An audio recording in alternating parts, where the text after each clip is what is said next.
শুধুমাত্র এই দোয়াটি একবার পড়েন, আল্লাহ তাআলা আপনার 90 বছরের গুনাহ মাফ করে দেবেন ইনশাআল্লাহ।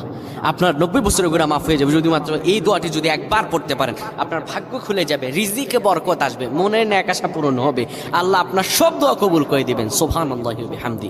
এত ফজিলত, এই দোয়াটা আপনারা শেয়ার করে দিবেন। এই যুবকেরা, আমল না করেও সওয়াব পাবা। তোমার একটি শেয়ারে, একটা বাটনে প্রেস করে তুমি সওয়াব পেয়ে যাবা। কারণ তুমি আমল না করো, অন্য কেউ যদি তোমার শেয়ারের বদৌলতে আমল করে, সওয়াব তুমি পেয়ে যাবা। নবীজির হাদিস।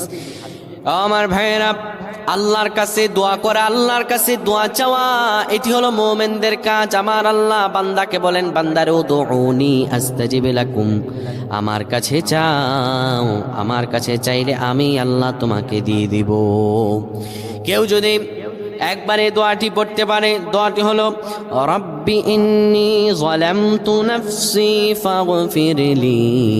কেউ যদি এই দোয়াটা একবার পড়তে পারে, আমার আল্লাহ তাআলা তার 90